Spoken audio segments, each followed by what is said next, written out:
been hot, it's been humid, and we all know it can be tricky to make sourdough bread in those conditions. So, and I don't know about you, but in Nova Scotia, our humidity levels can reach up to 100% humidity.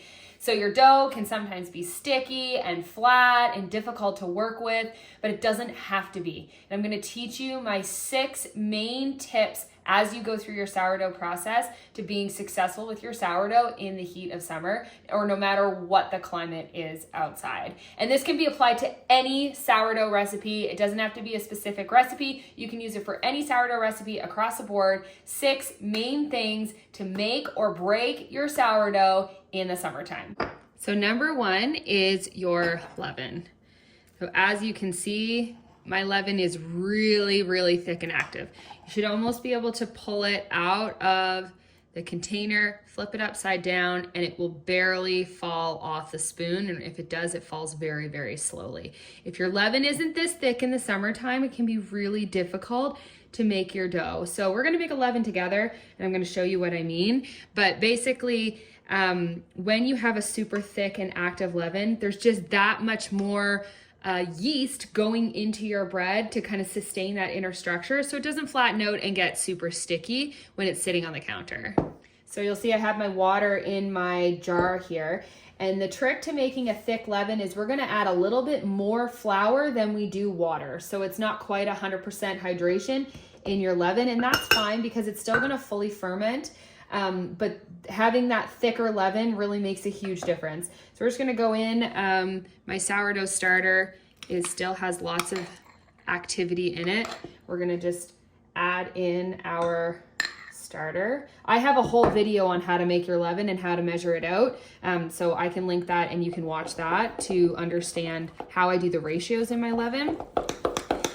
So when we are stirring this up, we want it to be really thick. So when you lift it out, same thing. You don't want it to be falling right off the spoon. You want it to be really nice and thick. And same thing with the jar. So once we get this stirred up, I will show you what I mean. So basically we're gonna just take this and flip it upside down, and it shouldn't come out of the jar. Okay, so that's how thick that you want your leaven.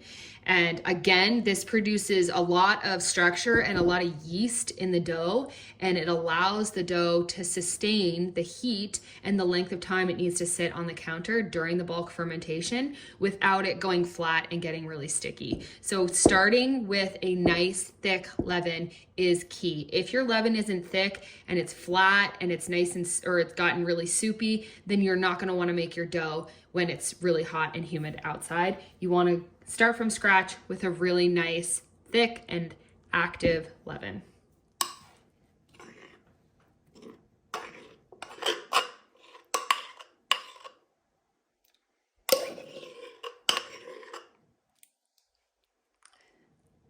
So you can see how thick it is going into the bowl here. It should obviously float on the water. This is, again, ultra thick, so it will fall down to the bottom eventually, and then you're gonna wanna spread it out in your water. So number 2 is wet kneading. So the way for which you add your salt into your dough can matter. This is where we're gonna do the work. Okay, so we're gonna bring this from kind of rough and sticky to smooth and structured. So we're just gonna go around with your hand. And this is called wet kneading. And I do this in all seasons, but it's especially important in the summer because the summer is so hot, the dough wants to kind of pool and flatten out in your bowl. So we're not gonna do it a lot because we don't wanna start to break it, but we're just gonna do it enough that we get a nice kind of smooth top on there. The structure that you can build at the very beginning of the process before the bulk fermentation matters a lot. Number 3 is coil folding more often. So typically in a bulk fermentation, you'll come in here and you'll coil fold your dough like every hour or so. In the summer, you can already tell, like see how this is starting to pool. It's really warm in my kitchen right now. So it's kind of like losing its shape and just like puddling out in the bowl. and then it's gonna start to ultimately get sticky, and it's just gonna lose its inner structure at that point. So what happens is it pools out, loses its inner structure, and we need to remind it, we need to build that inner structure. How you build inner structure is by coming in here, and we're gonna coil fold the dough. And you can already tell it kind of like bubbles up a little bit when we do that. Well, the more often you do that, the more bubbled up the dough is gonna get. This dough is really lax right now. It's quite lazy, it's warm in here, it wants to spread out. This is a perfect example of showing you how to combat. And so basically, I'm gonna trick the dough into having some structure. I'm not gonna do too much because it's starting to break there, but we're gonna leave that again. I'm gonna come back in like 20 minutes and I'm gonna do it again. And I'm gonna keep coming back every 20 minutes, even like more often than that, but 20 minutes to a half an hour. And I'm gonna keep doing that over and over and over and over until the dough finally just does what I want it to do. You can start to see it's building a little bit of inner structure, but it's breaking a lot on the surface. So we're just gonna keep on going with it though. You can do some slap folds, but we're still on number 3. So coil folding is your friend in the summer. You're just gonna keep on going through and building that structure in the dough. And you can see this is probably the best one yet. It's starting to get smooth on the surface and it has a little bit of structure on the inside. So we'll see what it's like. We're gonna give it 20 minutes to half an hour and come back again. You'll see like the dough is actually starting to expand and it's quite a bit softer and it's gonna hold its shape a lot better. So I've been coming to this about every half an hour and I'm finally starting to see more bubbles and more structure in the dough rather than just it spreading out and being super sticky. So you just have to be diligent. This was not nice dough when I started. It was gonna be really sticky, really hard to work with. Water on your hands and coil folds every half an hour will really bring it back around. You can see the structure in there now. Okay, number 4 is lamination. So lamination helps build strength and structure in the dough. And what happens in the summer is sometimes it's hard to get that. So because everything is just so hot and everything is so sticky. So this allows it to build a lot of tension in the dough as we stretch it out on the counter. And that's gonna happen at some point during your bulk ferment when you feel you're able to. So I wasn't able to do this before I did all my stretches and folds or all my coil folds. It just wasn't an option. It was tearing too much. So now I'm able to. And then the part that really makes this like a rock star tip for your method is that when you fold it up, you're creating layers in the dough. And that's just like when you are coil folding, you're creating those layers in the dough, which creates inner structure in the dough. So then we're gonna flip this over, and then included in your lamination, you're gonna do some slat folds. And what that's gonna do is even further build that structure in the dough. And this is still a little bit sticky. So we're gonna go around and basically you're just continually reminding it what you want it to do. So at the very end, we're gonna shape this into our loaves and they're gonna look like this. They're gonna have structure, they're gonna sit nice and tall, they're not gonna be super sticky. So every time we come to our dough, we're gonna remind it that's how we want it to look in the end. So that's what you need to keep telling yourself. Every time you come back to your dough, you're gonna do to it what you're gonna do to it at the end, and you're gonna remind it how you want it to look, okay? So there is nice structure in the dough. It's tearing on the side a little bit. Again, that's the humidity. There's not a whole lot I can do about that other than just keep going through the motions. So just keep going with it. Don't throw it out. This was not a very fun dough for me to work with today, but I'm gonna keep working at it. I'm gonna keep coil folding it until I'm ready to do my final shaping. So number 5 is the pre-shape. So look at this dough. You can tell a huge difference in this dough from when we started doing our coil fold. So that was you know, the first of the bulk ferment to the end of the bulk ferment, and what a difference. I really didn't have high hopes for this dough today, I'm not gonna lie.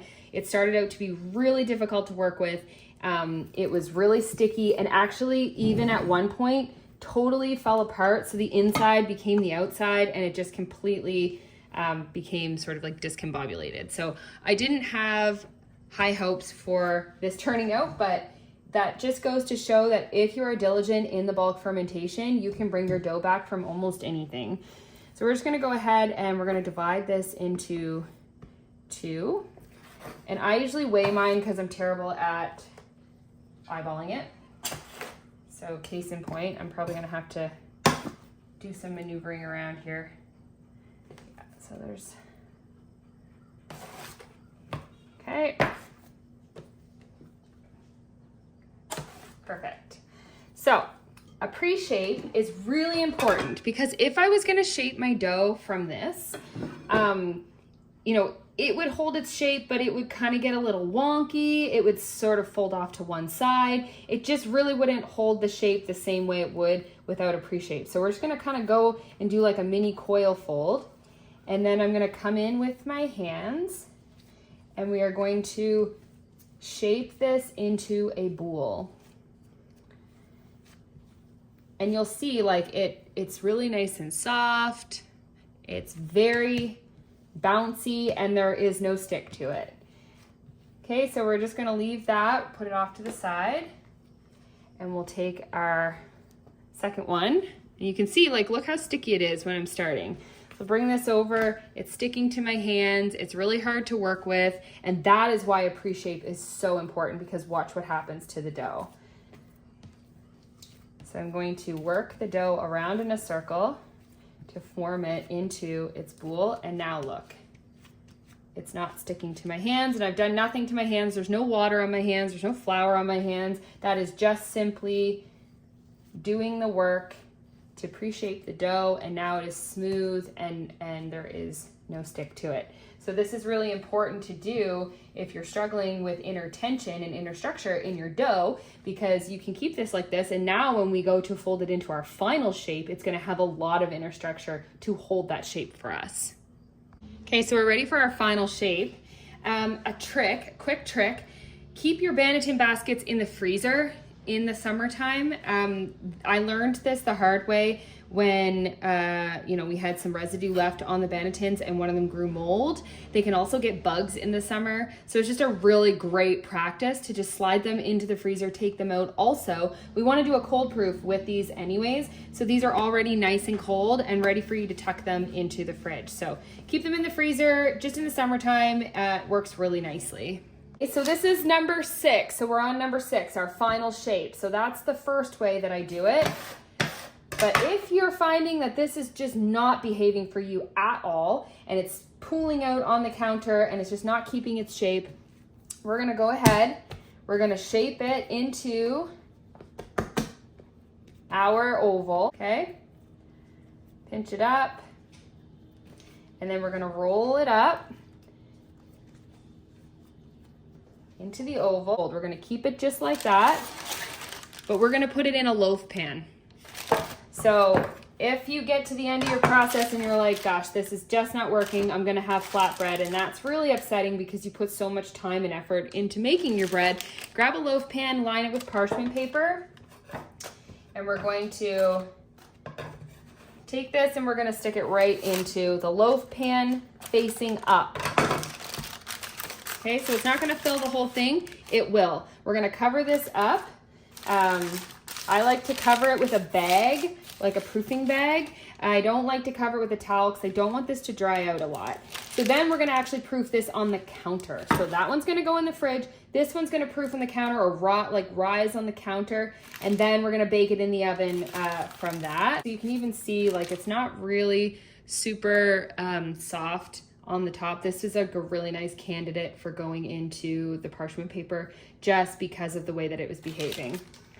So this one has sat for just a minute, and we're just gonna take this and we're gonna pinch it together. It's not gonna be perfect, but it is gonna work.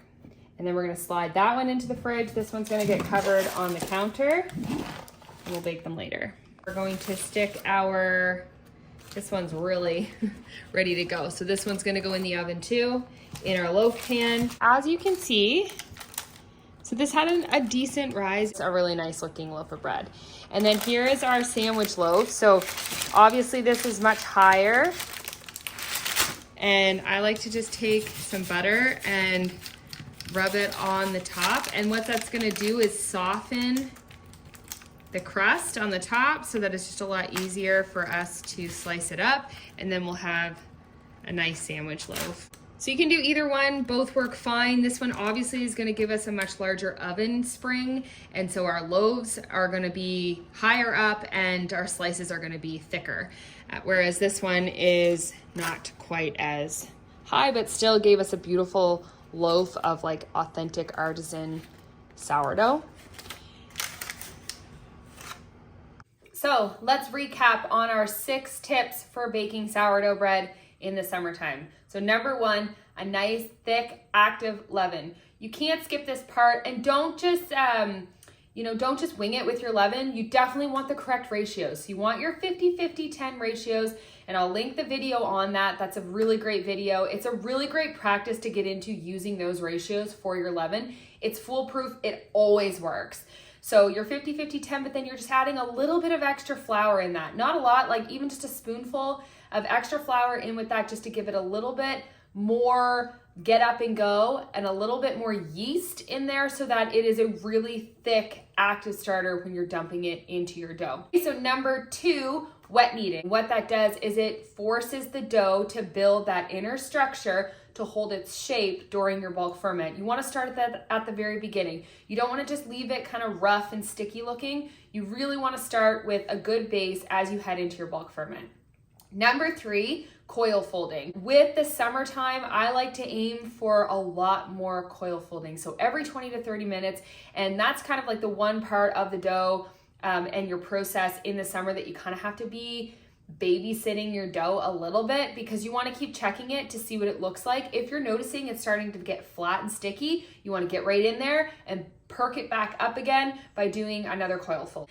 Number 4 is laminating. You're stretching your dough out on the counter, you're strengthening the outside of your dough, and then you're folding it up. So when you fold it back up, every time you fold it, like I said, creates even more structure inside the dough. Number 5, you always want to pre-shape your dough in the summertime. So when you pour it out onto the counter and you divide it in 2, always pre-shaping it into your round little bowls. That gives it structure. It allows it to kind of have a memory of what you want it to do before you move into your final shape. Number 6 is final shaping your dough. So those are your 6 tips and tricks to making sourdough bread in the summertime easier, more fun, and more successful. If you are interested in more tips and tutorials on sourdough, be sure to like and subscribe to our channel for more.